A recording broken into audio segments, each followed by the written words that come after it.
This summer, White Cube has brought an exhibition of sculpture to the historic setting of Arley Hall Gardens, with 24 works by 12 international contemporary artists placed throughout the formal gardens and the surrounding parkland. Arley Hall is a stately home in Cheshire which has been in the current family since the 15th century, with justly admired gardens cultivated over the last 300 years. Some of the works here refer to the forms of nature. Some of them are a playful riff on the features of the traditional English country house garden, from classical statuary to the Chinese pavilion. Some of them are in full view, taking advantage of the framed vistas of the garden, and there are others that need to be sought out and hunted in the wilder parts. There are even works that visitors can interact with, play with, and climb on.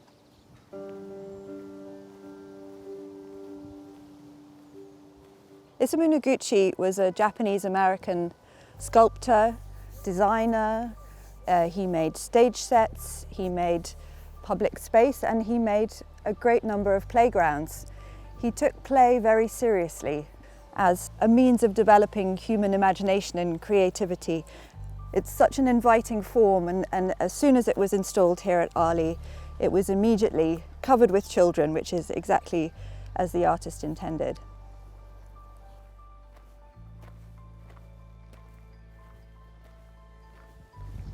High on the walls of the formal gardens stand these three works by Antony Gormley, open traceries as the artist describes them.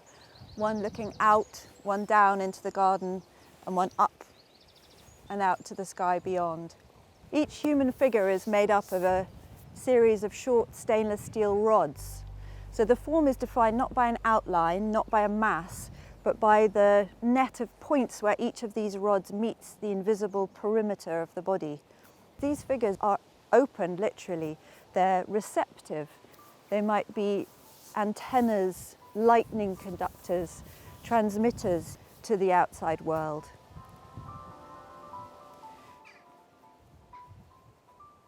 A common feature of the English country house garden is a classical statuary punctuating a carefully framed view. But here, in place of a nymph, we have a sculpture by the Canadian artist David Altman called L'Heure.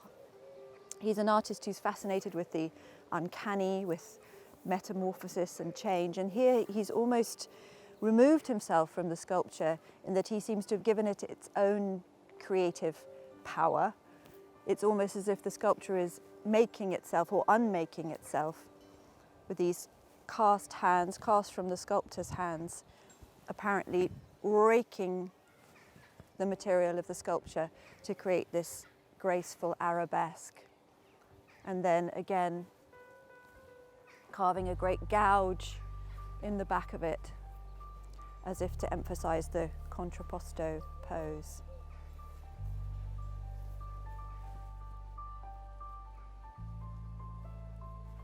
This is a little rustic folly sitting in Arley's gardens. It's a 19th century addition to the garden, a little pavilion for tea parties. And inside,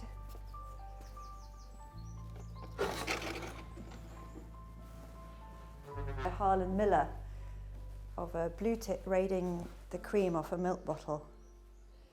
It's a little added touch of whimsy to imagine that the milkman might have called here. Of course, there's a note of dark humour which is often present in Harlan's work, and in this case is only betrayed by the title, which is Homage to Stephen Milligan, not that he was a friend of mine.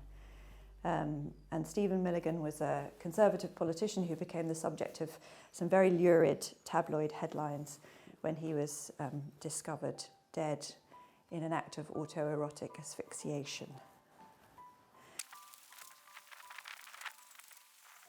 This monumental bronze by Tracey, Emin, is a mountain range. It's a landscape set within the landscape, but it's also a female nude, and those two perceptions shift in and out as we move around it. Of course, that metaphor of the landscape for the female figure has long art historical antecedents.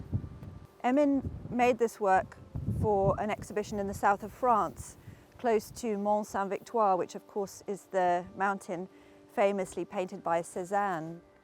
Like all of Tracey's monumental bronzes, it starts as a clay maquette in the artist's hand, and I think that that sense of the artist's touch is still intimately, powerfully present even on this massive scale.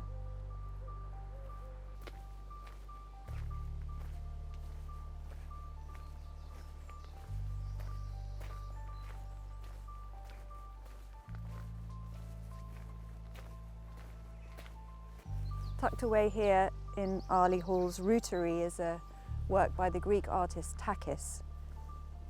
One of his signals, probably his best known series, these slender totem-like structures that sway in response to vibrations or the wind, topped by talismanic items, electronic equipment sometimes, or geometric symbols, and in this case fragments of shell casing from the Greek Civil War.